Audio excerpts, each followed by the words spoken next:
Quarto domingo do tempo comum, para juntos meditarmos na palavra de Deus. O homem não vive somente de pão. O homem vive de toda palavra que sai da boca de Deus. Meus queridos irmãos, essa leitura ela tem uma importância muito grande para nós cristãos. Observem que Deus vai prometer a Moisés um profeta que será como ele. Um profeta que é o profeta por excelência. Observem, vamos tomar a leitura versículo por versículo.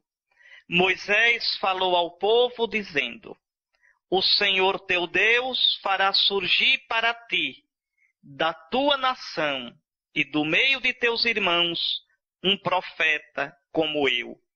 A ele deverás escutar. Quem é este profeta?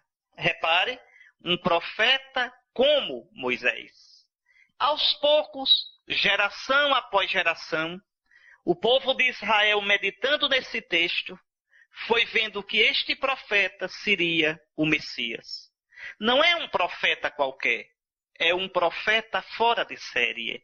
Por isso, quando os fariseus, os escribas, vão até João Batista, perguntam: és tu o profeta?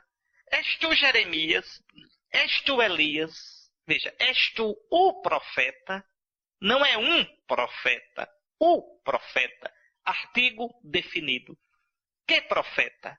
Este prometido por Deus no capítulo 18 do livro do Deuteronômio. Um profeta tão grande como Moisés. Como Moisés, que no deserto deu o maná ao povo. Aí Jesus, no deserto, dá o pão ao povo. Um profeta que, como Moisés, dá a lei ao povo. E aí Jesus, sobre o monte, dá as bem-aventuranças no Sermão da Montanha ao povo. É Jesus esse profeta. É Jesus o novo Moisés, maior que Moisés.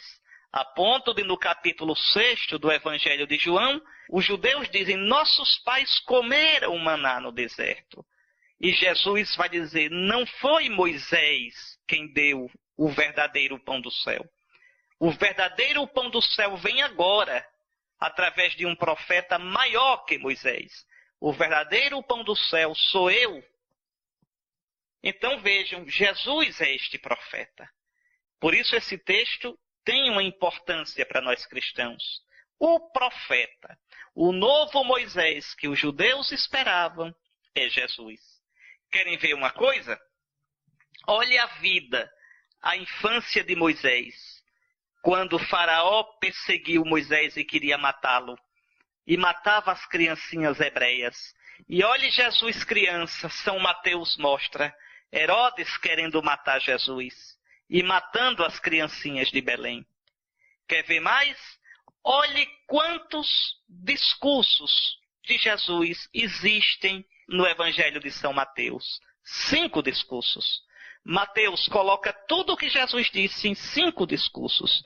O discurso da montanha, o discurso sobre a vocação dos apóstolos, o discurso das parábolas do reino dos céus, o discurso sobre a igreja e o discurso sobre o fim dos tempos. Mateus arruma tudo o que Jesus disse em 5 discursos para lembrar os 5 livros que Moisés deu, a lei, a Torá. Gênesis, Êxodo, Levítico, Números, Deuteronômio. Então Jesus é o novo Moisés, o verdadeiro Moisés. Jesus é o profeta que Deus prometeu, o profeta a quem o povo deve escutar. Diz a leitura hoje: a ele deverás escutar. E aí é interessante o que Moisés continua dizendo: olhe, foi exatamente o que pediste ao Senhor teu Deus no Monte Horebe, quando todo o povo estava reunido, dizendo: não quero mais ouvir a voz do Senhor meu Deus, nem ver este grande fogo, para não acabar morrendo.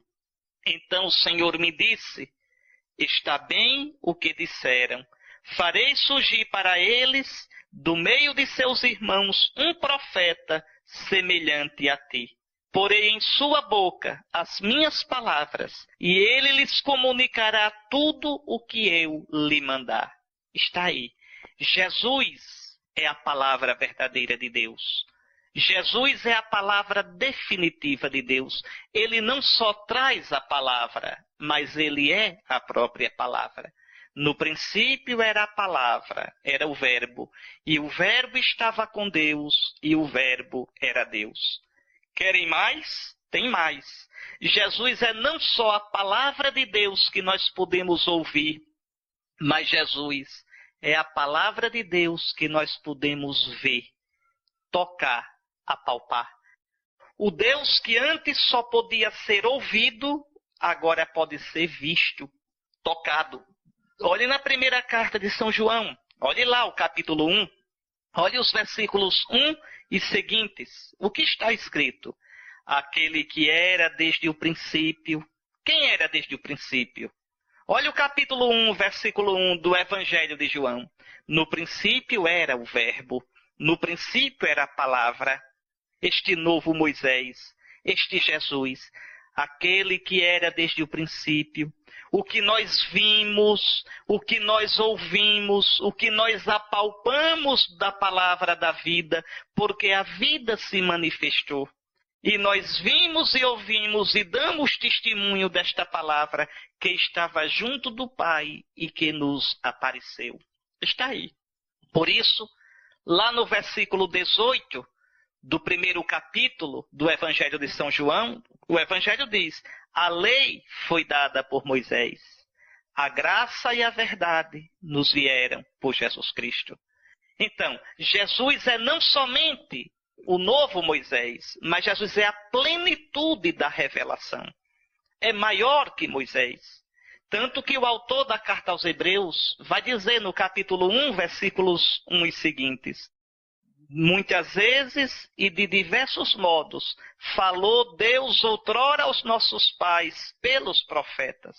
Nestes dias que são os últimos, nos falou pelo seu Filho. Então, não tenham dúvida, meus irmãos, Jesus é Deus. Quem toca em Jesus, toca em Deus. Quem vê Jesus, vê a Deus. E é interessante, viu? Porque só os simples é que entendem isso com facilidade.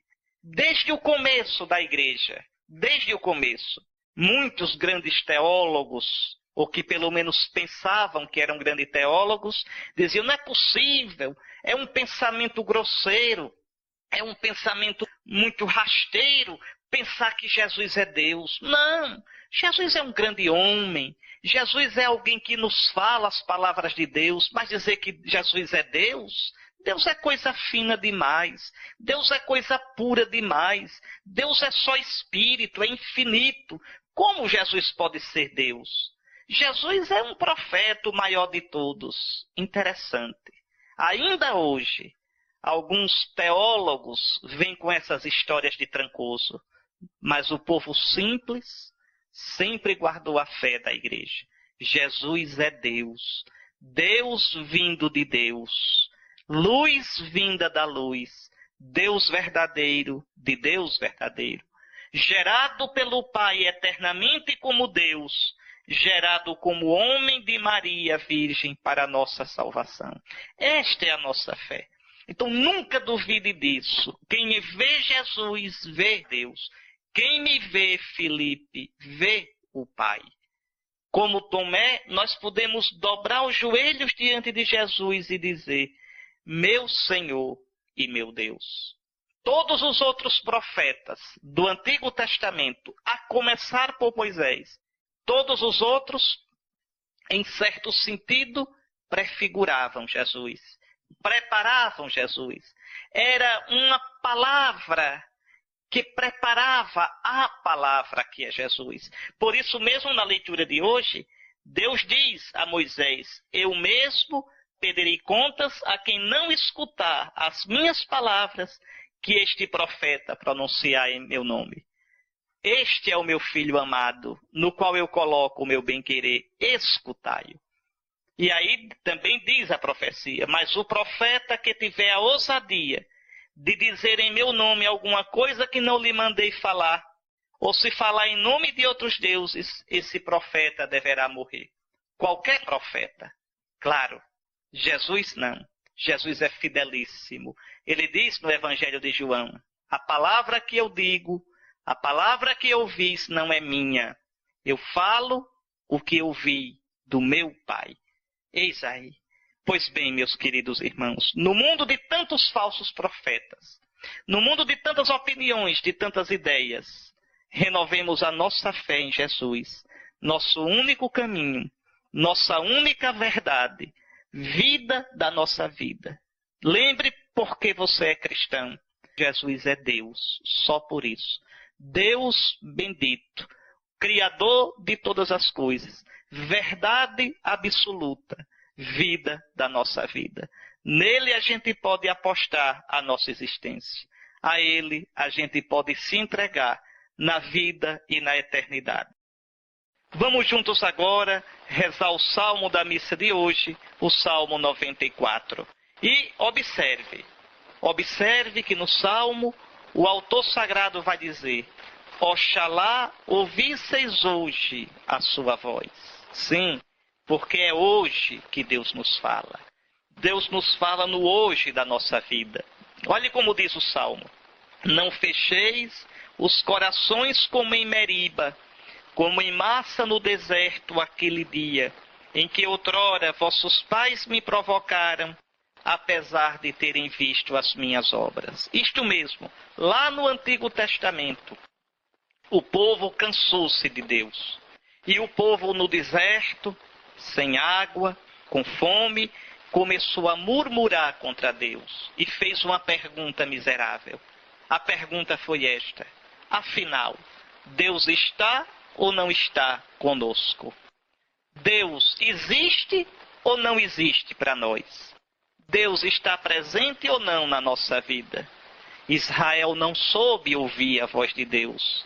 Israel, diante da provação do deserto, da vida, do calor, do cansaço, Israel duvidou da presença de Deus.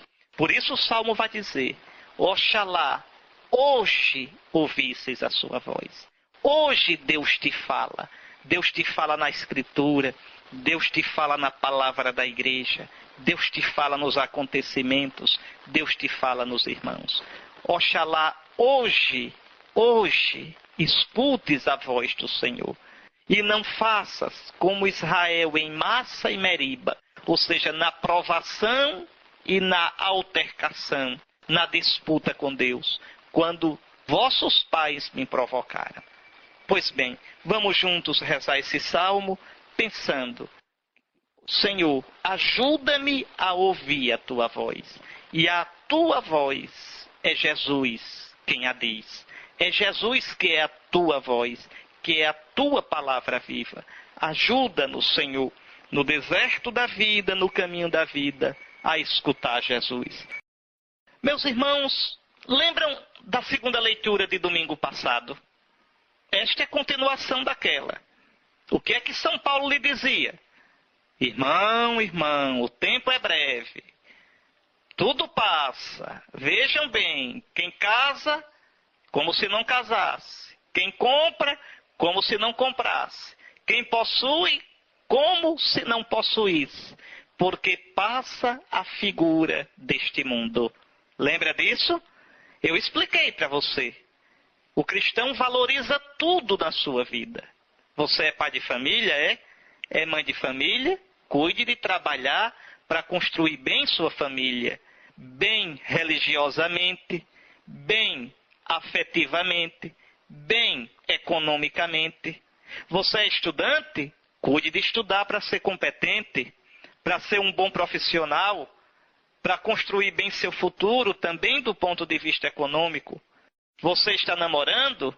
Cuide de construir bem o seu namoro.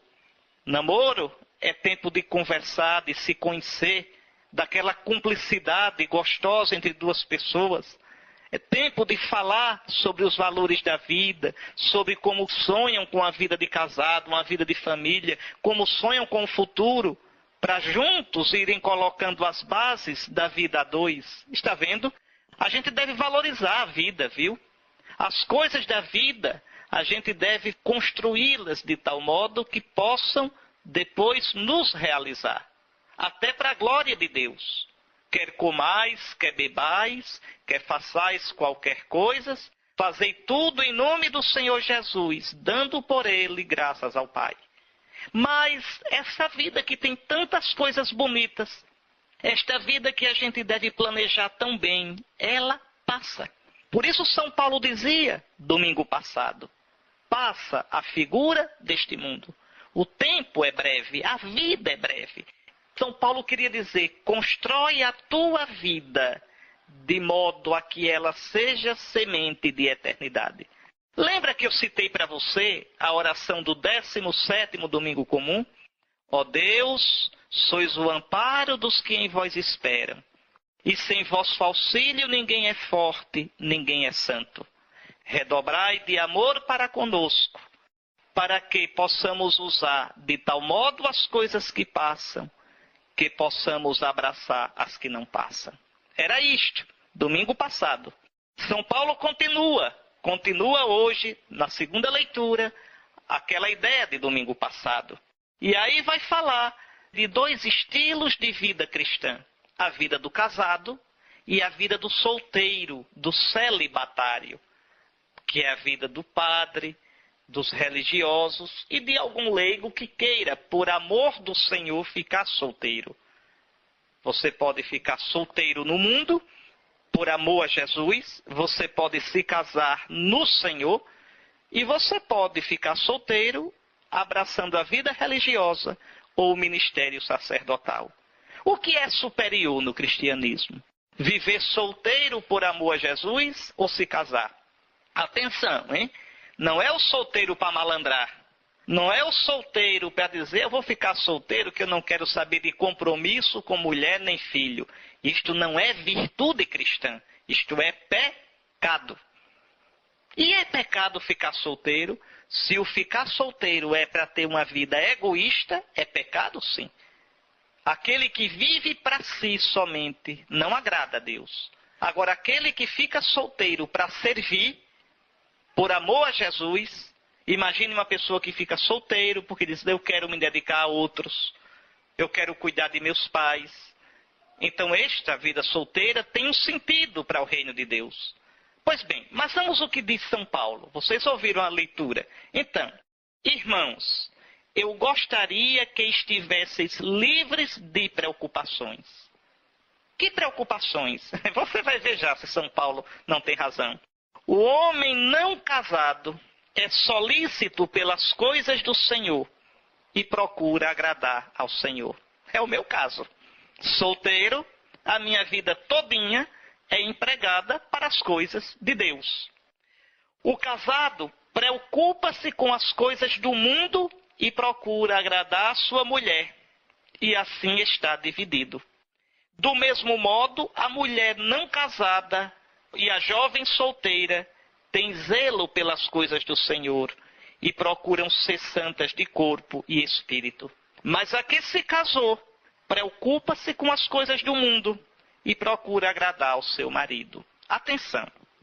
Preocupar-se com as coisas do mundo aqui não quer dizer preocupar-se com as vaidades, com as tolices do mundo.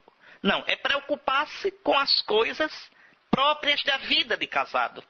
Por quê? Porque o casamento é uma realidade deste mundo. Lá, na outra vida, Jesus explica, nem eles se casam, nem elas se dão em casamento. O casamento é uma realidade que termina com a morte, dissolve-se com a morte. É uma realidade deste mundo. Então, São Paulo está dizendo que o solteiro, por amor a Jesus, pode dedicar-se só às coisas do Senhor. Enquanto aquele que é casado vai cuidar das coisas do Senhor como? Cuidando bem das coisas do seu casamento, do mundo. Arranjar o sustento para casa, cuidar de ajeitar o maridão, cuidar de ajeitar a patroa, cuidar da educação dos filhos. Então, isso é muito importante. Qual das dois estilos de vida é superior? Vou dizer sem medo, o que São Paulo diz. O do solteiro por causa de Cristo. Veja, não é o do solteirão para malandrar, mas aquele que abraça o celibato. Às vezes me dá uma tristeza. Eu às vezes vejo as meninas tão animadas, ajudando missa, tudo. Quando eu pergunto, quem quer servir a nosso Senhor se consagrando na vida religiosa? Todo mundo já pensando no namorado, né? E aí eu não. Não, minha gente. Dar vida por Jesus enche o coração. Vocês que são mais jovens estão me ouvindo agora. Não se iludam não, viu?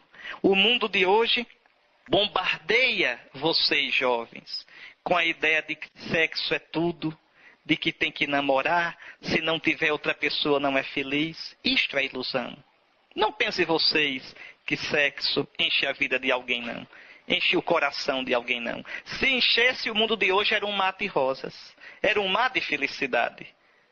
E a gente vê tantos corações vazios, tantas famílias destruídas, tanta solidão.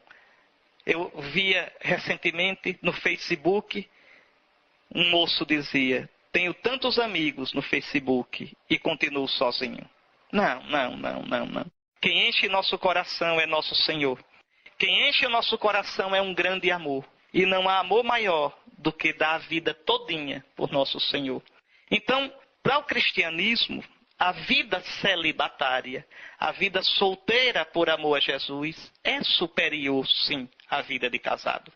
O solteiro por amor a Jesus, na carne dele, já mostra como seremos nós um dia. Totalmente do Senhor em corpo e alma. Totalmente só dele, só para ele, de coração indiviso.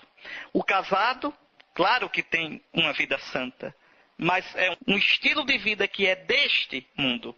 Enquanto o solteiro já abraça a vida do mundo que há de vir. E aqui, vejam, aqueles casados que participam ativamente da vida da paróquia. Participem. Mas lembre, você que é casado, você que é casada, o primeiro modo de você servir a Nosso Senhor e edificar a igreja é construir a sua família na lei do Senhor. Pai de família, mãe de família, nos domingos, você se reúne com seus filhos para meditar a palavra de Deus com eles? Você, pai, você, mãe, tem ensinado seus filhos a rezar?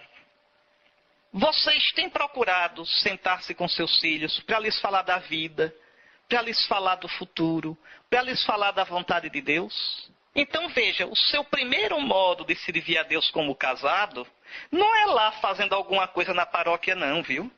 Não é virando padreco não. É cuidando bem da sua família. Você constrói a igreja quando é um marido bom, um pai exemplar, um profissional decente e competente. Você, mulher, começa a edificar a igreja quando educa seus filhos com carinho de mãe cristã, quando ensina seus filhos a rezar, quando em casa você é o sustento do seu marido e o apoio dos seus filhos. Eis aqui como é que o leigo primeiro constrói a igreja. Eis aqui primeiro como é que o leigo se santifica. Depois sim, participar da vida da paróquia. Primeiro a missa dominical, a prática dos sacramentos. Olha, vou dizer, viu? Quando eu era criança, rapazinho, lá em Maceió, na minha rua, só quem ia para a missa era a minha família. Papai colocava a gente no carro, papai, a mamãe e os filhos. Chamava o carro da gente, sabe de quê? Papamóvel. Porque era a única família que ia para a missa. Então vejam, meus pais exercendo a missão deles como casados de edificar a igreja. Se você vai tanto para a paróquia que esquece de cuidar dos seus filhos, está errado. Deixa eu dizer isso. Olha o que São Paulo diz. Os casados cuidam primeiro das coisas do mundo. Do mundo aqui é o quê? O casamento. Tá certo? Eu não estou dizendo que é para deixar Nosso Senhor por cada família. Porque se você diz, desde que eu me casei não vou mais à missa porque não tenho tempo, então sua família é maldita. Sua família tomou o lugar de Deus. Eu não estou dizendo que as coisas do casamento, e as coisas do casamento são a vida de marido e mulher, a vida de pai e de mãe, a vida de profissional para buscar o sustento, essas coisas todas que são próprias de quem é casado. Mas veja bem, eu não estou dizendo que é para, com isso, deixar Nosso Senhor. Eu estou dizendo o contrário, que é para fazer disso caminho de santificação, caminho para Nosso Senhor. E estou também dizendo que quem foge da sua responsabilidade de casado, com o pretexto de estar ajudando na igreja, está errado. Para um casado, a ajuda na igreja, para um casado, o tempo na igreja é importante, mas como complemento da vida de casado. Está certo? Então, dedica-se totalmente, 24 horas por dia, às coisas da igreja, quem é solteiro. Está aqui na palavra de Deus que estou explicando e que vocês acabaram de ouvir. Então, por isso que a vida do solteiro é superior à vida do casado, na perspectiva do Evangelho. Você constrói a igreja quando edifica bem a sua família. Você edifica a igreja quando você é um profissional competente. Como é bonito. E as pessoas dizerem, olha, ele é cristão. Ela é cristã e é competente. Então, pense bem nisso. Quanto à vida do solteiro por amor a Cristo, eu digo, aquele que deixou tudo por Cristo, aquele que renunciou a uma esposa, a um esposo por causa de Cristo, e que dedica a sua vida ao serviço do Senhor na oração, na busca das virtudes, no serviço aos irmãos, este é feliz, meus irmãos. Eu digo como testemunho próprio. Nunca me arrependi de ter deixado tudo por nosso Senhor. Como diz Santa Teresa, falando de Deus, Sua Majestade é bom pagador. Quem deixa tudo por Ele não perde nada, ganha tudo. Não tenha medo. O amor que Nosso Senhor coloca no coração daquele que deixou tudo de verdade por Ele, que deixou família por Ele, que renunciou a um esposo, a uma esposa por Ele, a recompensa que Nosso Senhor dá é um amor tão doce, tão bom, que o mundo não pode dar, nem pode entender. Às vezes as pessoas não acreditam que quem é celibatário seja feliz. É difícil acreditar num mundo que só fala de sexo. E é difícil acreditar, outra coisa, que os padres, que as religiosas, sobretudo os padres, são celibatários. Por quê? Porque diante dos escândalos que a gente vê, mas cuidado, é que os escândalos, verdadeiros ou falsos, com base ou sem base, os escândalos são colocados nos holofotes. Os escândalos, a Rede Record do Edir Macedo, cuida de colocar, esconde os deles e pegam os da igreja para colocar com a finalidade diabólica, satânica de destruir a igreja, coisa que nunca conseguirão. Mas escutem bem, escutem. Os escândalos que existem, existirão sempre. Jesus disse, é preciso que haja escândalo entre vós. Jesus diz isso. Haverá sempre. Mas pode ter certeza, esses escândalos são aumentados pelos holofotes dos meios de comunicação. Que quer dizer, olha, todo mundo é mundano. É normal viver no pecado. É normal viver assim. Mas saibam, a virtude de tantos e tantos que vivem santamente o seu celibato, essa virtude é que é fermento bom, fermento do Evangelho no mundo de hoje. Isso não aparece na televisão, nem é para aparecer. Mas podem ter certeza, aqueles que se sentirem chamados para uma vida no celibato, seja na vida religiosa, seja na vida sacerdotal, não tenha medo de abraçar por causa de Jesus. Certo que para isso é preciso ter o dom. Ter o dom. Não é todo mundo que tem o dom do celibato. Tanto que São Paulo diz, não digo isso, não vos dou esse conselho para vos armar um laço. O que eu desejo é levar-vos ao que é melhor, permanecendo junto ao Senhor, sem outras preocupações. Então São Paulo diz, eu quero levar ao que é melhor, ficar solteiro. O próprio Paulo ficou solteiro. João Evangelista era solteiro. Jesus, nosso Senhor, nunca casou. Então eu desejo levar o que é melhor. Mas, se você não recebeu esse dom, então não quero armar um laço para vocês. Uma última coisa. Você que está me ouvindo é católico? É? Ama Cristo? Ama a igreja? Então nunca saia da sua boca essa besteira. Por que é que padre não casa? Eu sou contra padre não casar. Nunca fale essa besteira. Nunca fale. O celibato sacerdotal é um dom de Deus. É uma riqueza para a igreja. Você dizendo isso só mostra que os seus pensamentos não são segundo Cristo. São segundo o mundo. Não faça isso não.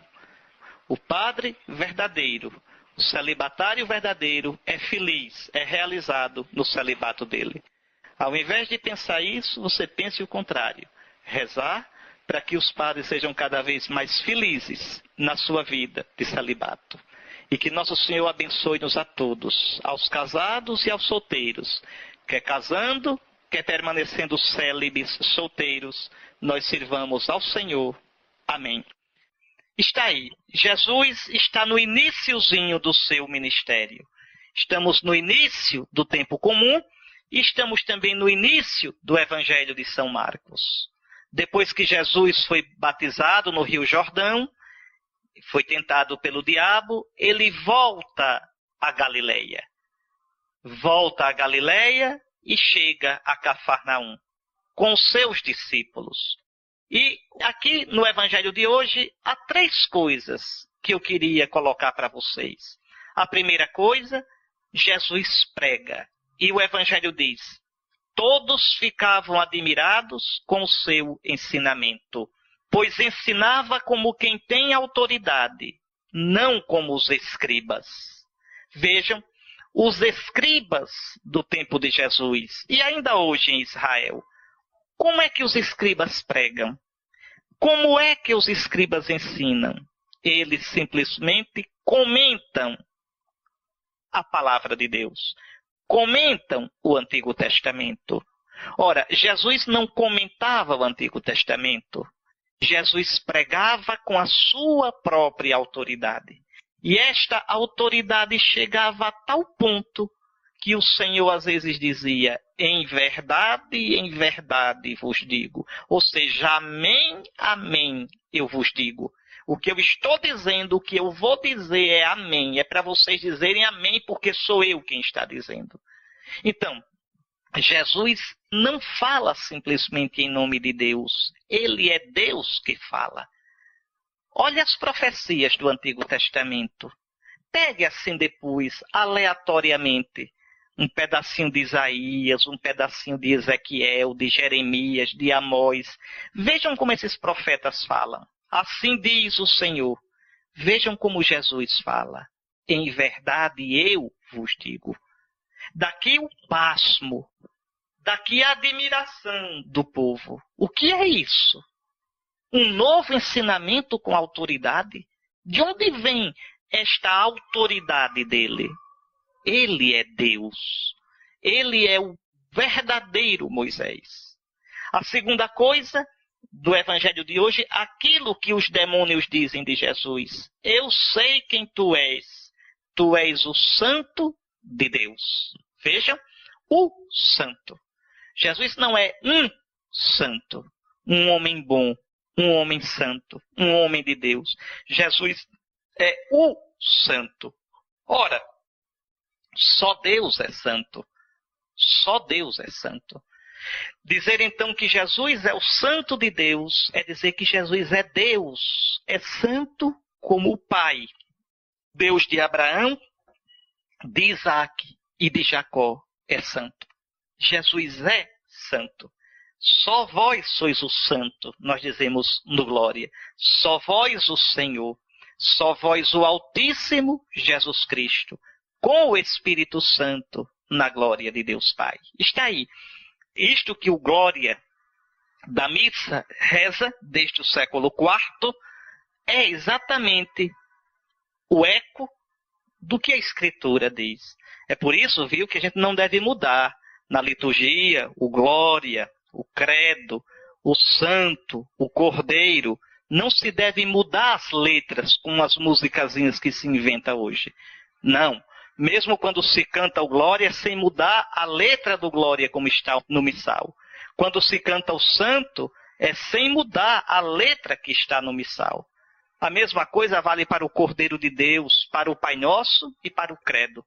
As normas da igreja são bem claras, apesar de muitíssimas vezes serem ignoradas e desobedecidas. Pois bem, mas eu queria ainda fazer um outro comentáriozinho. Aqui diz que Jesus estava na sinagoga e um homem possuído por um espírito mau também estava lá. E Jesus expulsou o demônio desse homem. E existe o demônio? Claro que existe. Existe o diabo, Satanás e os seus demônios. Existem sim. Que são criaturas de Deus, criadas boas, mas decaídas pelo seu orgulho e pelo seu pecado. E o diabo com seus demônios agem no mundo? Agem sim, agem no mundo. A Escritura diz isso e Jesus mostra isso. Como agem no mundo? O diabo e seus demônios agem no mundo em níveis diversos. Primeiro, tentando. Depois, outro modo de ação do diabo pode ser aquilo que a gente chama de obsessão. O diabo colocar pensamentos ruins, insistentes, persistentes, pecaminosos, ou a infestação. Os demônios, o diabo e os demônios se manifestarem de modo mais denso, intenso, com sua ação maléfica em determinado lugar, em determinada coisa. Está certo? O diabo pode provocar algumas vezes mal-estar, algum tipo de doença. E finalmente a possessão, quando os demônios podem ocupar o corpo de uma pessoa. Nunca a alma, mas só o corpo. Tudo isso é muito misterioso, mas a gente não deve brincar com essas coisas. Não deve brincar. Nosso Senhor nos mostrou essas coisas. Nos mostrou. A gente não sabe bem como é que uma pessoa, às vezes, tão santa e tão boa, pode ter um influxo ruim desse. Mas uma coisa é certa, a penitência, a oração, a confiança em Jesus, a confissão, a prática dos sacramentos, a paciência e a oração da igreja, tudo isso nos livra da ação do diabo. É claro que possessão não são aqueles shows que vocês veem aí nesses programas de televisão, não. Gente estribuchando e caindo. Isso é possessãozinha de terceira categoria. Isso a psicologia explica. Chama-se autossugestão ou heterossugestão. E tem outro nomezinho mais feio, picaretagem. A possessão, no sentido sério, é uma coisa muito, muito, muito séria.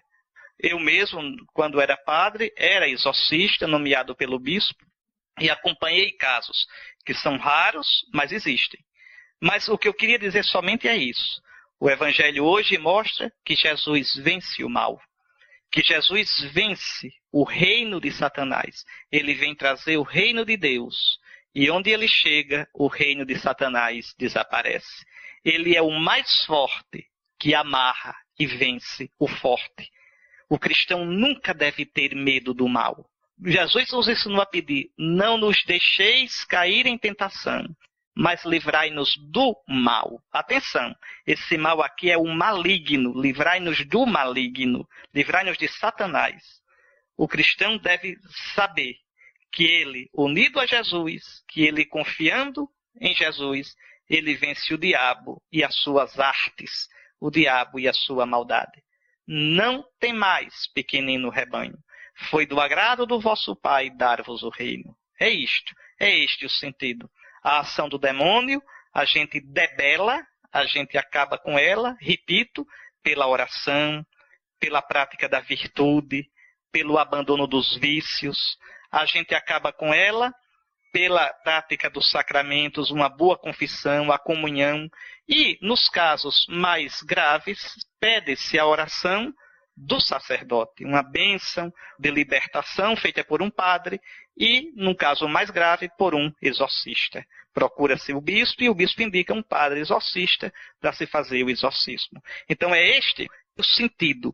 Cristo vence o pecado. Cristo vence a morte. Agora vou lhes dizer uma coisa, para terminar. Há 4 portas assim bem abertas que podem ser brechas grandes para que o demônio haja na sua vida. Quais são essas 4 portas? Vou dizer: imoralidade, cuidado com a imoralidade, bebedeira, vício, álcool, droga, grosseria, gente estúpida, gente que não educa seu temperamento. E, por último, frequentar lugares de serviço do diabo. Lugares de invocação de espíritos, de invocação de entidades. Então, o cristão deve evitar este tipo de coisa. O cristão coloca a sua vida em Jesus, nosso Senhor. Como diz São Pedro, sede sóbrios e vigilantes, porque vosso adversário, o diabo, vos rodeia como um leão a rugir, procurando a quem devorar. Resisti-lhes, firmes na fé. Está aí. Então, Cristo, novo Moisés, Cristo nosso Senhor, Cristo que vence o mal. Ele é o Santo de Deus. Unidos a Ele, seja na vida, seja na morte, nós estaremos para sempre na glória do Senhor. Amém. Deus abençoe a vocês todos, uma boa semana, e lembre, hoje, se ouvirdes a sua voz, não endureçais os vossos corações. Abençoe-vos o Deus Todo-Poderoso, Pai, Filho e Espírito Santo. Amém.